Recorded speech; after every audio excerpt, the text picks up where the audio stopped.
Georgia is definitely a battleground state in the year 2024, as it was in 2020, with both candidates vying to win those coveted electoral votes. So much attention has gone to the southern state. And with me today is congressional candidate for the 3rd District for Georgia, Maura Keller. I'm so excited to have her here today. We recently had Lexi Daugherty, who is also seeking a position in Congress from the Georgia delegation. I'm so glad to have Ms. Keller here with us today. Ms. Keller, thanks for being a part of the Political Mic. Well, thank you for the invite. I appreciate that. So your fundraising efforts have been significantly outpaced by your Republican opponent, who his name is Brian Jack. His flyers have been all over the district with the title Trump endorsed, almost as if it's a part of his name. He's ahead by almost 300. He's significantly ahead of you in terms of fundraising. How do you plan to build momentum and close the financial gap between the two of you as the general election approaches? Well, the thing is, okay, with his money that he's been getting, he's a Washington insider. He's a political operative. So his monies are not coming from the people within Georgia or the District 3. My monies, I can say that they are. What we're doing is we are so grassroots, where we're actually, we're knocking on doors. We're sending out the emails. We're earning people's votes. So if we can't make the, money, I know we're getting the votes on the other end. He's got PACs, he's got super PACs. And the thing is, those people have nothing about the district at all. So I know where my money's coming from. We just don't know necessarily where all his money is coming from. And Ms. Keller, Republicans in Georgia's 3rd District have a well-established machine, it seems. You have the current incumbent, Representative Ferguson, announcing that he was not going to seek re-election. We've seen underdogs win through grassroots movements. The current standard bearer for the Democratic Party for president calls herself repeatedly an underdog. How are you working to mobilize the Democratic base in this district, especially in traditionally conservative areas?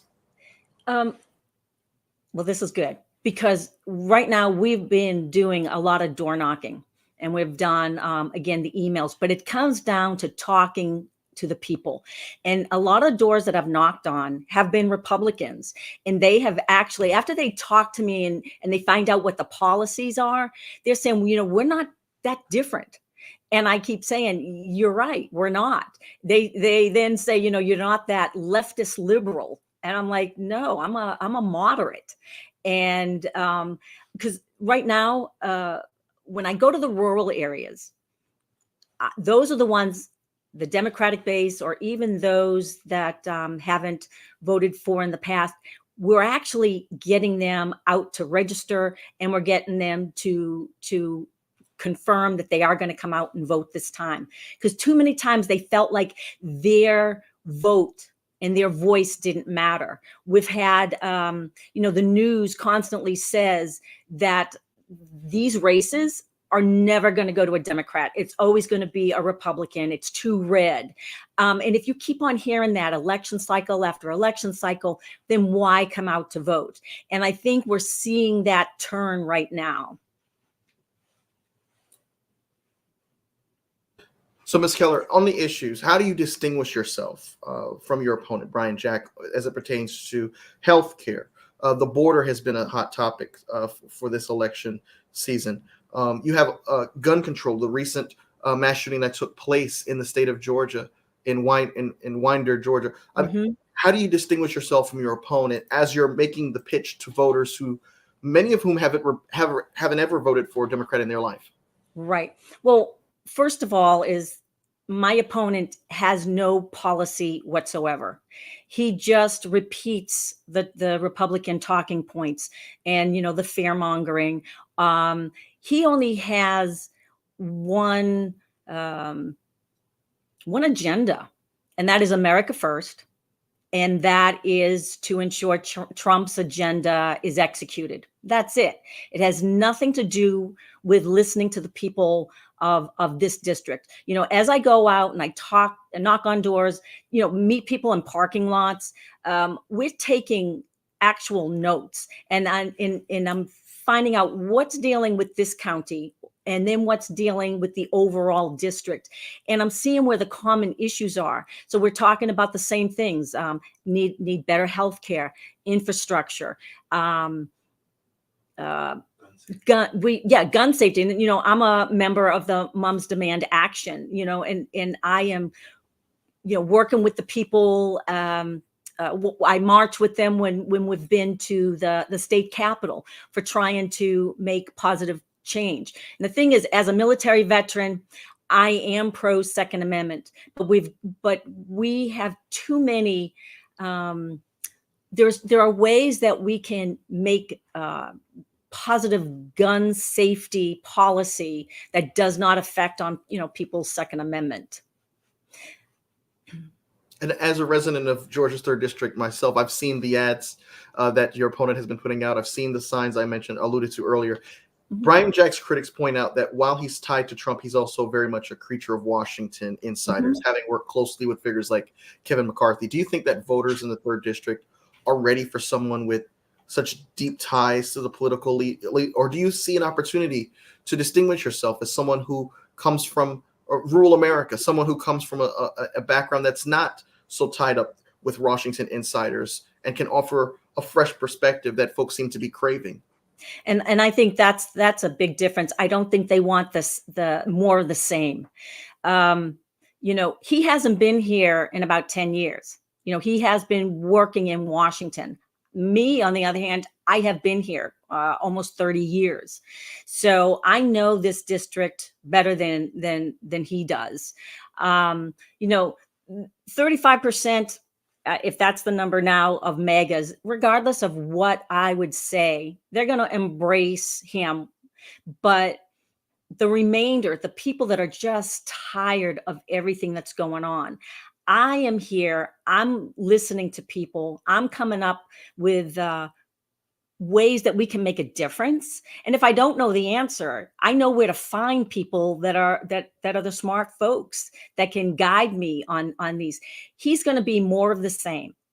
I'm representing the people. He's only going to represent one person, and that's Donald Trump. And again, you see that in his signs, Trump endorsed. He does not have any background or leadership ability, but I do. I have, as a veteran, I did 26 years in the Army. I'm a healthcare worker with, the last bit being at the Atlanta VA.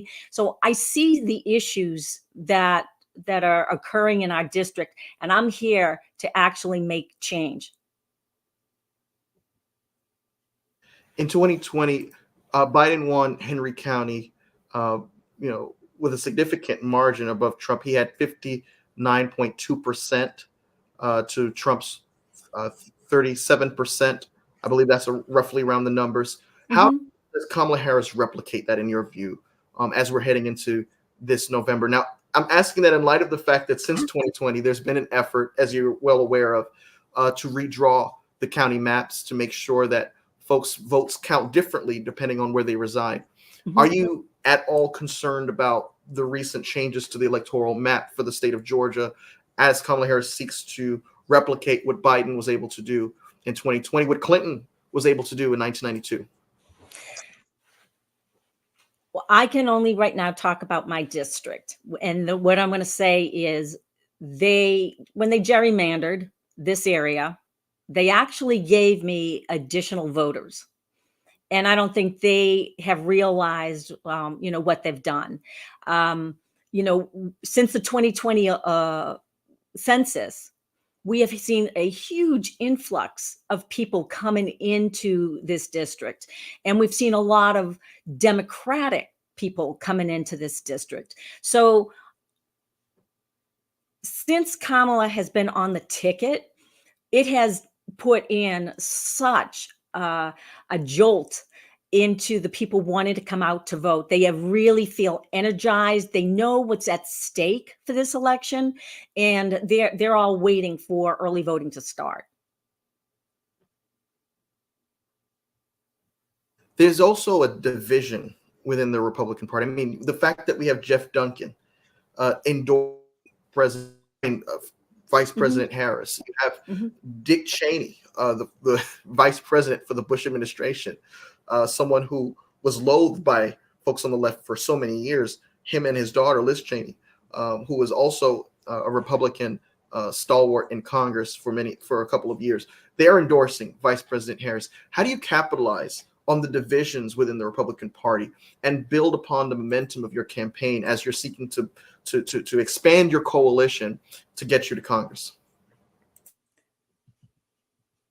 Well, first of all, I think the the Republicans that are endorsing her, that these are Republicans, the normal Republican Party would be saying, "Hey, this is who they would coalesce with. They're not the MAGAs." To them, this is giving them a permission structure to go out and go ahead and give their vote to Kamala. Um, I'm sorry, what was the last part of your question? How do you capitalize on the divisions within the Republican Party between? Well, and here's the other thing is I don't want to be capitalizing on the division because that does not help us move forward. And I think what we need to do is make a coalition with those Republicans that are not the MAGAs, and for the Democrats, we've got to move and work together and have a vision for what our district and also for Georgia. We need to show positive impact for the people. Let's get rid of all this bureaucracy, the red tape, the divisiveness, and let's figure out how are we as a people going to move forward. And today is National Voter Registration Day, and we're reminded of the importance of engaging voters and ensuring that their voices are heard. The issue of abortion in particular has been central to this race, with several of your opponents taking extreme positions in the primary. Now you have Brian Jack coming out as your main opponent now. The Republican Party has toyed with the idea of a national abortion ban. Trump has said on the debate stage recently last week that everyone wanted this to be a states' rights issue, and Harris put him in check on that and said nobody wanted that. No, people did not want. And she described in very graphic but accurate detail the realities of living in a post-Roe versus Wade society. Right.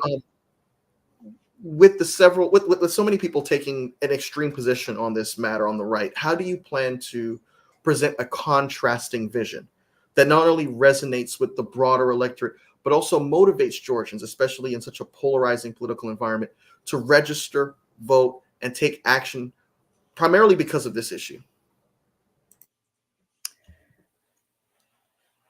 We need to make sure everybody understands what's on the ballot this year.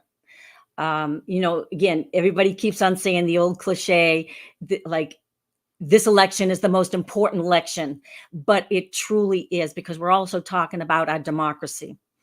And women's rights have been on the block for so long. Just not just not women's health care, but just women's rights. And with the ability of not having control over her own bodily autonomy, her own privacy, um, women are speaking up and they're speaking out. And you know what the other one is your younger generation that are going to be your first time voters. They understand how this is going to affect them, and they want to make sure that their voices are going to be heard. And I really think the movement, and even men that are behind the women that's saying, hey, they don't want that to be for their daughters or their spouse or anything like that. Or, you know what, my mom fought for this back in the 60s. And and we keep saying we're not going back. So I really think the women's voices this time around, they're going to be coming out really strong to make sure that they're heard. And of course, the VA has been plagued by inefficiencies and controversies for years. You've made VA reform a centerpiece of your campaign. How Mhm. do you plan to shake up a system that's been so resistant to change? And what would be your top priority in transforming veterans care? Well, me being a veteran and me having worked there, that was one of the reasons why I decided to run. Was when you see, being a leader, when you see problems and issues and you not being able to affect change because nobody wants to listen, um, that is way past frustrating. And so those of us that um, we just can't sit in the sidelines. So I decided, this is what I'm going to do. I'm going to run for Congress. If you can't listen to me right now, I'll find a way for you to listen to me. Now, some of the things that we could see is we hear about they don't have enough money. There's a lot of fraud, waste, and abuse that goes on to our systems. We got to get those fixed. We've got antiquated equipment. We've got to get that fixed. The last time I had talked, in one of the departments, there's 10 months out, a piece of equipment still has not been fixed. You know, when it was for me to be hired, because one of the things that they're short is personnel. And so when I was getting hired, it took 10 months for me to get on board. But I was a nuclear medicine technologist. Now I have worked at Emory. I've worked at the various Piedmont centers, hospitals. I got hired in less than 3 weeks, and I was on board and I was working. So the time frame it takes to bring people on board, there's absolutely no reason for that. So we got to make sure that they are staffed properly. We got to ensure that they have the equipment that they need to do their job, and we've got to find, their computer systems are antiquated. To me, and I've say this every time I go out, the VA should be the Chick-fil-A of all of our healthcare systems, and it's not. And as a fan of Chick-fil-A, I resonate with that statement. But I do want to ask you, Ms. Keller, you have the Georgia Lieutenant Governor, Burt Jones, escaping charges related to the 2020 election interference case, a move which some has see as emboldening those who attempted to undermine our democracy nearly Correct. 4 years ago. How do you think this decision will impact voter confidence in Georgia's judicial system? What does it say about the broader state of accountability in Georgia politics? Well, first of all, you've got the people that are still doing, being election deniers. And my opponent is an election denier. When he's asked, if it was stolen, the 2020 election was stolen from Trump, he says yes. So that is not moving us forward. You have all the Republicans that were in place that have said this was a safe election. It was a good election. You've got the people here in Georgia. You get Sterling, you have Raffensperger, who have said this was a safe and secure election. Yet you've got people like the lieutenant governor. You've got others that are actually in the election sections that they've made sure that they are in those positions with the upcoming election. They are there to continue to sprinkle doubt in the minds of the people, in Georgia, and we have got to make that stop. We have got to let everybody know it is secure. So we have to make sure that this is a resounding win on the Democratic side, where they're not going to be able to come out and challenge every single vote. And that's why we keep on telling people, go ahead and check your voter registration continually, because we have to make sure no one at the last minute is taken off the rolls. We want everybody's voices to be heard. And we, even if with the last election, we did recounts, we did manual counts, we did, computer system counts, and they were all there, but it's not the answer that they want. And we've seen everything that they've put in place since the last election, changing voter times, changing election boxes, changing the number of precincts we have or the number of election machines. They are coming up with solutions to a problem that doesn't exist. And so we, like I say, have to make this a resounding win so we can show that everybody this was a safe and secure 2024 election. And if elected, how will you address concerns about election integrity and making sure that those who are eligible to vote can vote without having to go through unnecessary hoops and unnecessary restrictions designed to discourage them from exercising their right to vote? For let's finally get the John Lewis Voting Rights Act. That's it. Because there is no reason we have to put in so many hoops. People keep on saying, all these illegal immigrants are voting. That's why, the border's open. That's why we're allowing them in. So they're going to be able to vote in this 2024 election. Let me tell you, we have not seen a lineup, names. We haven't seen any laws, people going to jail because they are all these illegal immigrants are voting. That's not happening. But we still have that fear mongering that we keep putting out there. But again, John Lewis, the Voting Rights Act, it shouldn't wait this long. It needs to be voted on. It needs to put into law, and we can erase a lot of these issues, non-issues that the Republicans are looking for. And of course, Georgia Republicans have, enforced limits on absentee ballots, ballot drop boxes. There are those who say that these measures are necessary in order to have voter integrity. Like you had alluded to, people believe that there are illegal immigrants voting. That's correct. The 2024 election is an election in which misinformation, disinformation is so widely accessible and widely accepted by a huge portion of the American electorate. As a candidate, how do you navigate the balance between election security, voter access, particularly in a state where trust in elections has been so eroded since 2020 because of all this misinformation?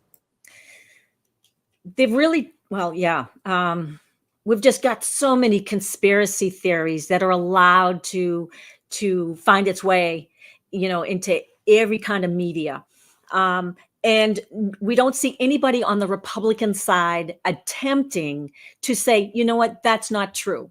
They're allowing it to go ahead and fester and get pushed out. We see a lot of AI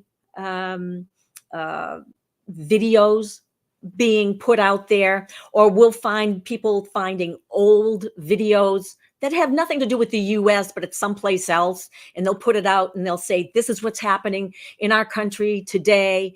And the Republicans have really got to step up and say, you know what, that's not right. That's not true.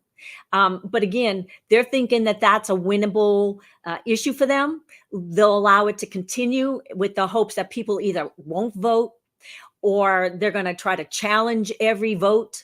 So, I mean, it's something that's going to have to be worked on when I get to Congress. We've really got to address that issue, but we're also got to make sure that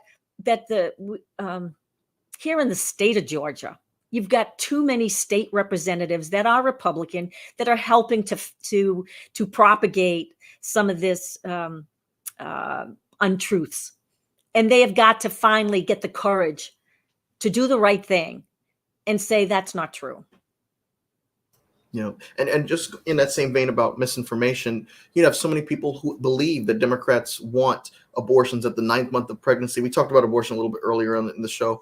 They believe that, we talked about it just now, they want illegal immigrants to come in and change, our voting systems and be able to participate in the vote, to be able to benefit from government programs like Medicaid.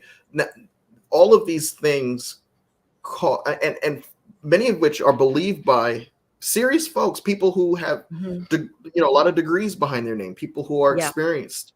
How do you respond to someone like that who, despite your best efforts to present your agenda, which is in alignment with the majority of where the electorate is, they just believe the caricature that these Republicans have been painting on Fox News, on Newsmax, on other conservative news outlets, and they just are just stuck in this alternate reality where they think Democrats literally want abortions after the 9 month of pregnancy.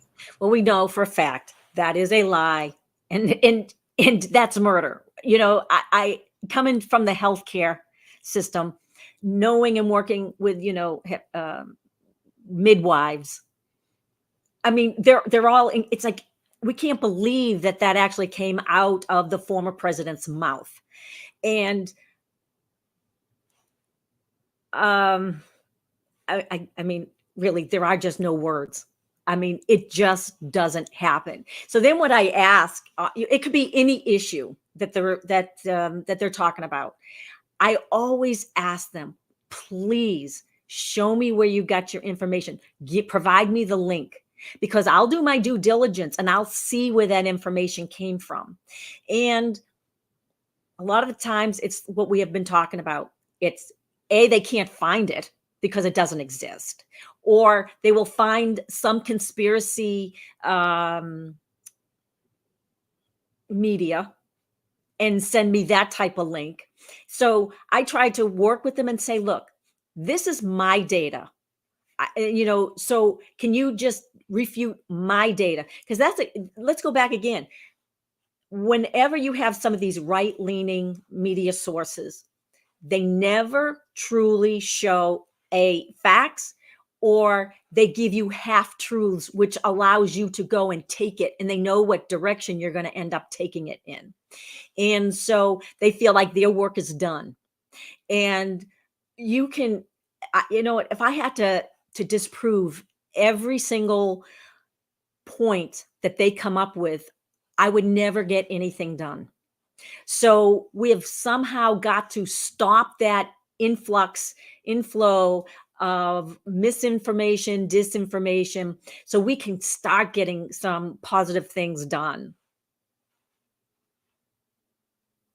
And Trump has been under criticism specifically for his outlandish comments during the debate about Haitian immigrants, or alluding to Haitian immigrants eating cats and dogs. And as crazy and laughable as that is, I mean, as a former president who's seeking the office again, as someone who was the current head of the Republican Party, that comment has sparked controversy. It has, pushed the sitting governor of Ohio, Mike DeWine, to make a statement, but he didn't go as far as to condemn Trump and his vice presidential running mate Vance for pushing this kind of narrative.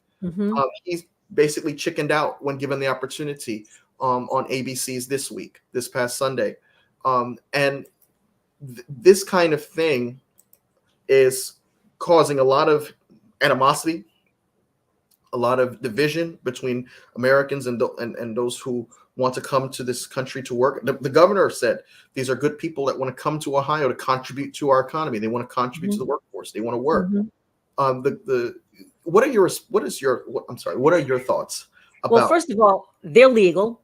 They were illegally allowed to come here.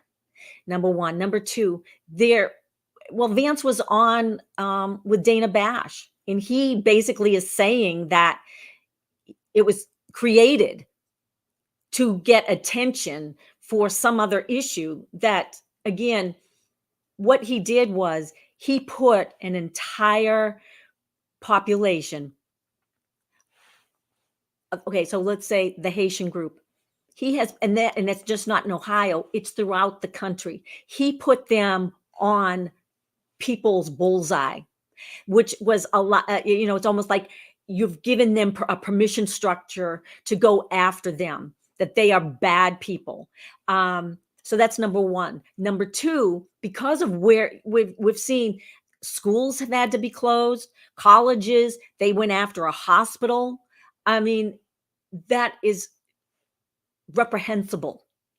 And for the Republican Party not to hold the former president or his running mate accountable for that It shows you that if they don't have the courage to come out or the fortitude to say something, they can't help and represent the people. And again, I'm going to bring this back to my opponent. There is no way he will go against whatever Trump says. So that is going to be of no help, no value to the people in this district. And ironically, the prosecutor overseeing the recent attempt, the second attempt to assassinate former President Trump, he is a Haitian. He's the top prosecutor for the Southern District of Florida's federal court, Markenzie Lapointe. Mhm. And he is looking into this situation where you have a gentleman, Ryan Ruth, facing gun-related charges after a Secret Service agent saw a gun poking through the bushes of the Trump International Golf Club in West Palm Beach, Florida, this past Sunday. The irony of the fact that Haitian immigrants are now under scrutiny because of Trump's words, and the fact that now it's going to be a Haitian lawyer seeking justice on behalf of Donald Trump, I mean, it's so rich. But I want to mention that because a lot of times when we talk about gun control, we especially Republicans, they like to talk about it in a silo by itself. When given the opportunity, when you say, okay, now let's think about public policy that could prevent this from happening again, they say now's not the time to talk about those things.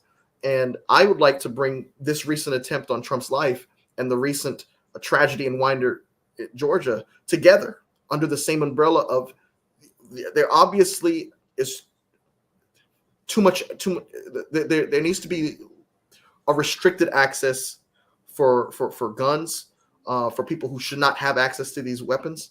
And I want to get your thoughts on the argument that, now's not the time for this, or the issue is not gun control because criminals will still find ways to not follow the law. What are your responses to those? Okay, well, criminals are going to find ways, okay? And some of those ways are due to loopholes that we have. For instance, going to gun shows on a weekend, and being able to not have a waiting period or having to have a background check, or if you own a weapon that you don't need to ensure that whoever you sell this to or resell it to, that they have to have a background check. There are just certain things that have nothing to do with taking away somebody's Second Amendment right, but it can actually help. But when you look at the current laws that are on the book, Georgia, let's just take a look at Georgia. We rank 46 in all gun safety issues. And then we rank second when it comes to having guns stolen out of vehicles. We did that to ourselves. So when they talk about, it's going to get into the hands of somebody, we're allowing that. So, we've got to do a better job. Again, going to the universal background checks. Let's have those red flag laws. Maybe, if we knew a family member that was, having a mental health crisis, or somebody who's, just not sounding like, it's sounding a little sane, that maybe if they have access to a weapon, that maybe we don't want to have it. Look what we just had in Spalding, Georgia, which is in my area. A husband and wife are going through a divorce, and he killed her. And we see people who have been maybe arrested, have not been convicted, but arrested for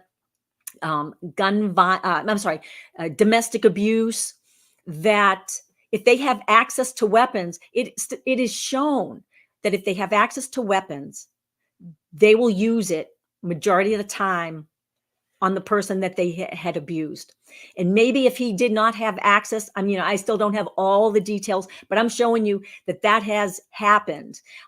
We have got to make sure that for something like that situation, it's only being held temporary if we take their weapons away. We're not saying we are permanently taking them away, but we just want to make sure everybody is safe. And the NRA, they get involved in everything. They say absolutely not. Anytime you try to do any small tweak, background check, nope. Bump stock, nope. Everything, even having, I was thinking about this the other day. They talk about, they were protecting the former president, getting him to the armored vehicle. Do you know it's legal to buy armor-piercing bullets? So let me ask, how safe is that vehicle you have him in if people have access and they can go ahead and purchase armor-piercing bullets? So there are things that I don't think the everyday person needs to have access to. You want those? Join the military. You want those? Join the police force, SWAT team, FBI, whatever. But the normal everyday person does not need to have access. And I always make the argument that I think the Second Amendment has been so misquoted and misused, because when you even look at the text, it says it starts off by saying a well-regulated militia. Mm-hmm. And so many folks that have no intention of joining the armed forces, of becoming a part of a well-regulated militia, are making the argument that they should have access, that their kids should have access to guns, and that there should be very little restriction on that device. And I just find it amazing that, we're the only advanced society in the world that seems to struggle with this problem. Folks argue, oh, no, that's not true. Well, look at the rate in which we have these mass shootings, and then compare that to any other, advanced economy. There's just no comparison. I just had a news crew here from Belgium, and they just happened to have been here the day after the shooting, and they just could not understand how they don't have that. They couldn't wrap their head around that this is happening here, that we allow this. And even though people come forth and say, we want to protect our children, we want to make sure people are responsible gun owners, but that's not a requirement. You don't have to have training. You're allowed to just go ahead and own it. It makes absolutely no sense. And immigration has been another hot topic. Vice President Harris did what I was hoping Biden would do, and I was one of the few young people that was enthusiastically supporting Biden in the Democratic Party. But when he stepped down, I noticed a change in the messaging on the issue of immigration, and that is, get me that bill to my desk, I'll sign. Simple as that. The bill that was written by James Lankford, who no one can argue is a liberal by any stretch of the imagination. Absolutely. And I thought she pulled the rug from not just Trump, but the entire Republican Party, that makes the argument that, border czar Harris has, allow open borders to continue. Now, the Democrats have taken a beating over the course of the, recent years, because the Republicans have hammered them on being too weak on the southern border. Here we have a bill that they got everything that they wanted in it. I mean, I even make the argument that Democrats got little to nothing in this bill. They were literally, this was a Republican dream bill, and twice they decided not to allow this vote. Not to approve this bill because of political reasons. Trump called his Republican cronies on Capitol Hill and told them, do not vote for this bill because it would help the Democrats politically and not help me. What are your thoughts about that? Should the Democrats demand more concessions, being that the Republicans twice decided to vote against their own bill? And so depending on how the Senate goes this November, should there be more of an effort to get not just what the Republicans want, but some of the Democratic ideas, like a comprehensive pathway to citizenship, more humane policies, a removal of the zero tolerance policy, and things of that nature? I can see it both ways. First, if we can finally get something started, it's a starting point. We haven't done anything in really true immigration reform. So let's get ourselves a starting point. Because I think unless we have a Democratic Congress, we're not going to get anything for us that we feel we would want added to it. So so if we get a Democratic Congress, yeah, we might be able to put some what we feel needs to go in. But if not, it needs to be exactly the way it was. Let's start it. It's a starting point, and let's work on it from there. Now, your opponent, Brian Jack, he faced scrutiny for his involvement in fundraising that was tied to election interference. How do you address, or how would you address concerns from voters who feel as if political corruption has undermined the process? How do you plan to tie him to efforts that are undemocratic, painting the picture that this is someone who does not believe in democracy based on his own actions?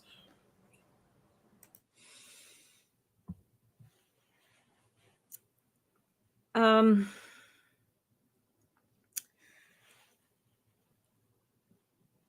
need. Okay, ask me one more time.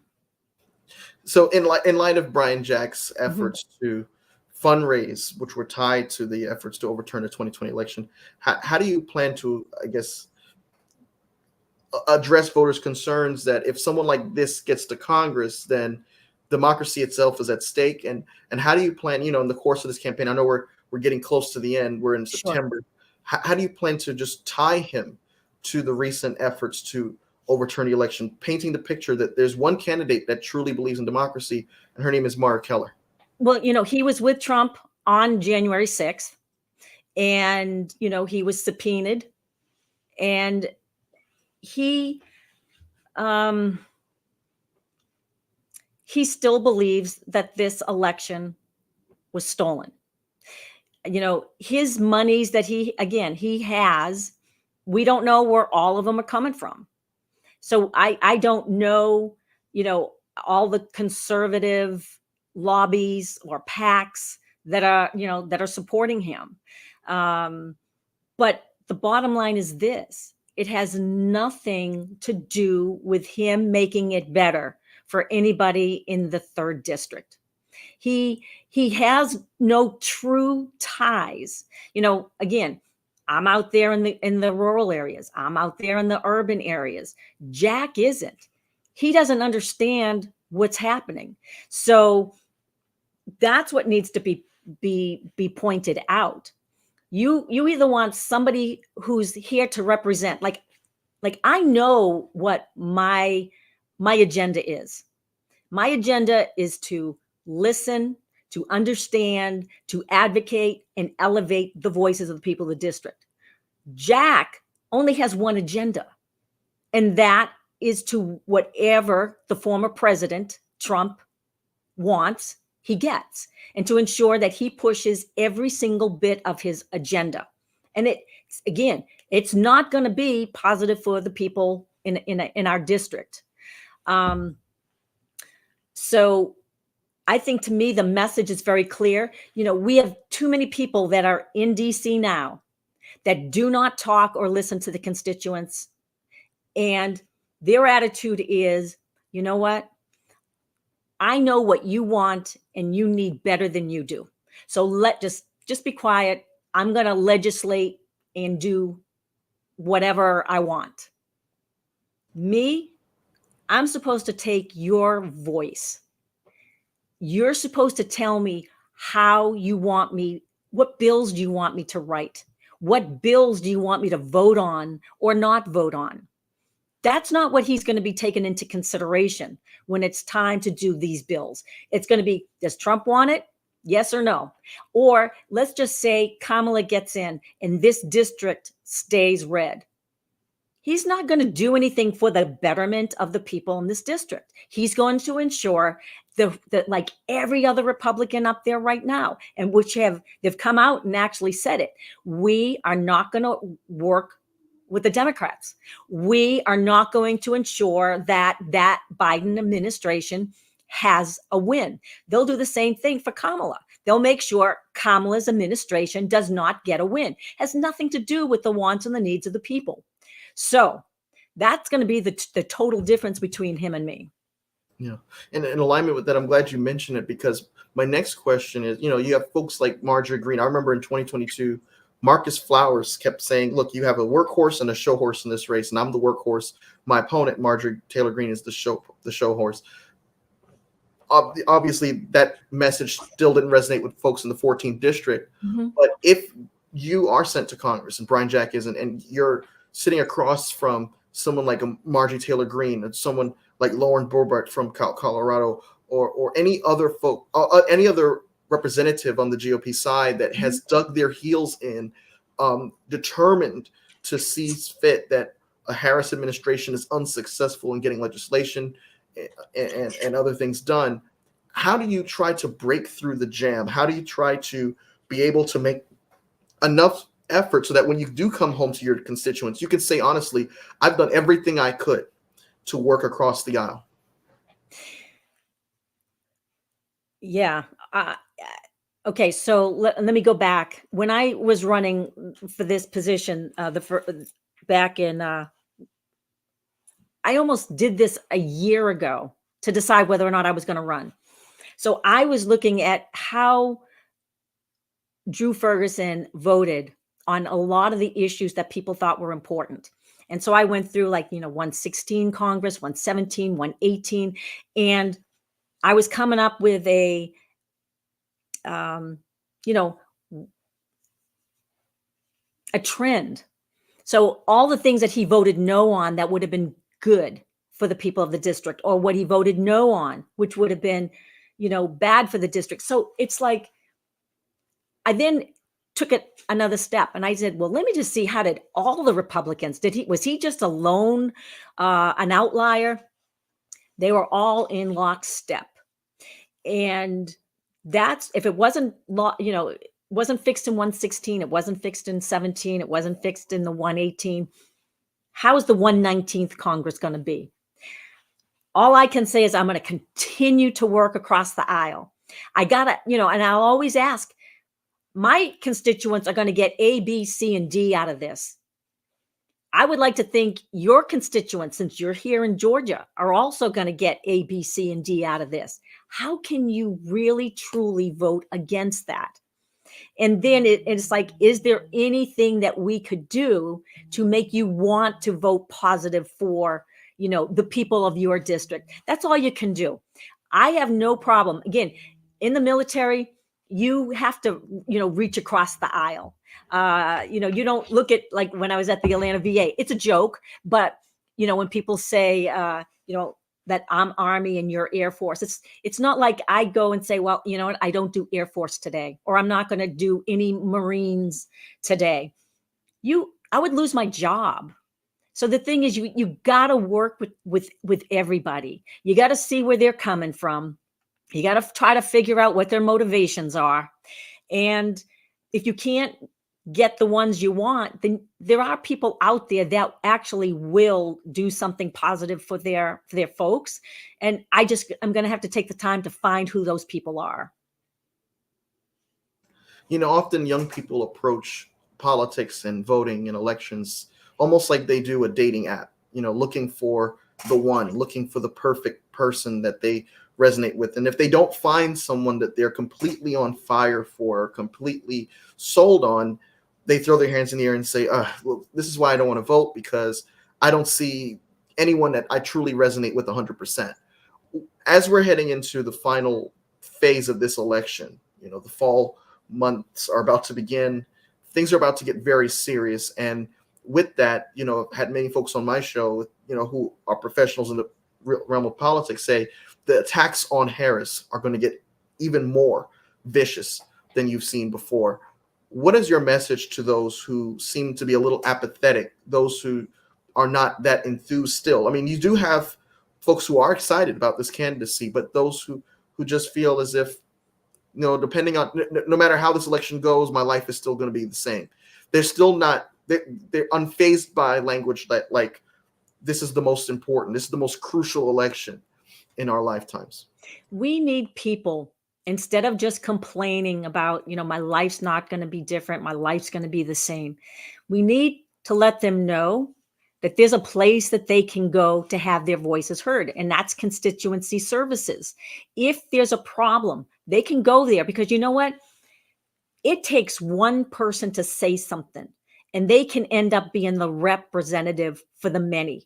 So if you've got 100 people all just talking amongst themselves saying, this is bad and that is bad, versus that one person opening their mouth, and then it gets it gets looked at, and it actually gets worked on.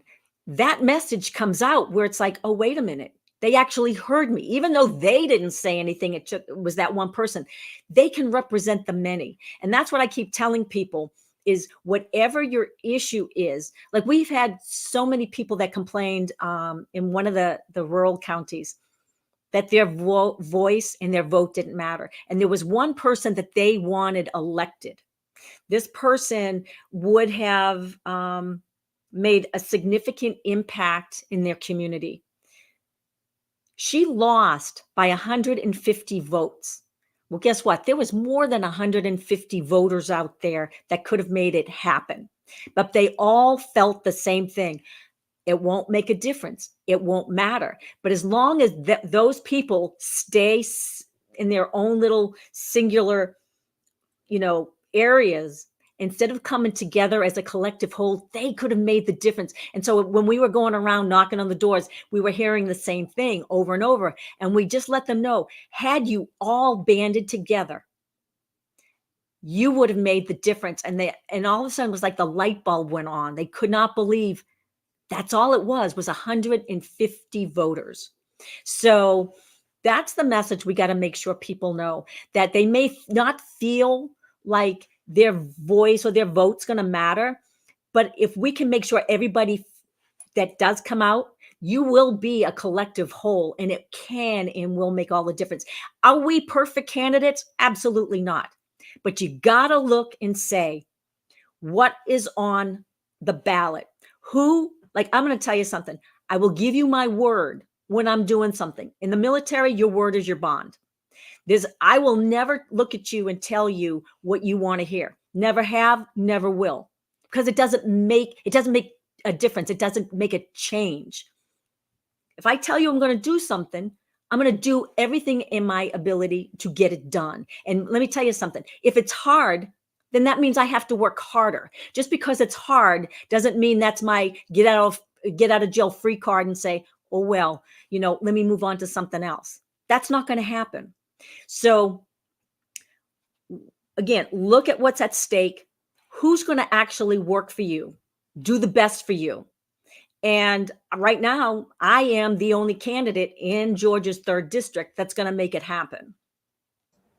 And I always say, even going back to 2016, to your point, 0.77% separated Trump and Clinton in the state of Wisconsin.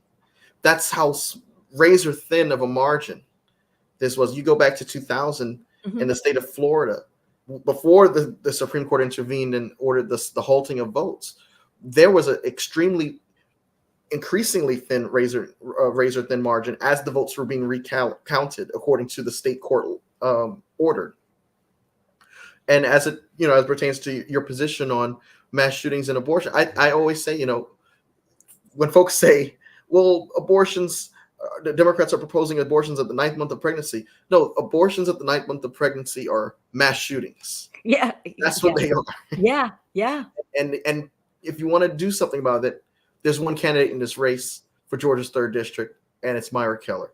Maura Keller, thank you so much for what you brought to the political mic. I thoroughly enjoyed speaking with you on the issues facing Georgia's 3rd district and Georgia's in general. I thought this was very insightful, and I hope that you're successful. Thank you for what you brought to the table. Thank you very much. I appreciate it.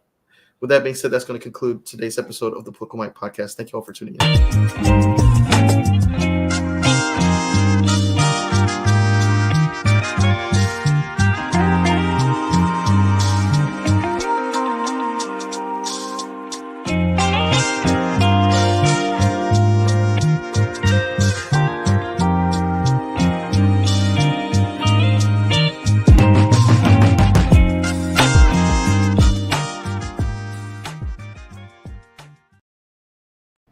Hi, it's Mike Taylor, the host of the Political Mike podcast. If you like what you heard tonight, I want to invite you to subscribe to our YouTube channel. I also want to ask you to please follow along on Spotify, Apple Podcasts, Google Podcasts, iHeartRadio, TuneIn, and Amazon Music. You can also follow along and keep up with the conversation through our Telegram channel. Follow us on Twitter at @ThePollyMike, and follow us on Instagram. Thank you so much, and no matter what part of the political spectrum that you fall on, I want to encourage you to stay engaged, stay a part of the conversation, and stay informed. Thank you.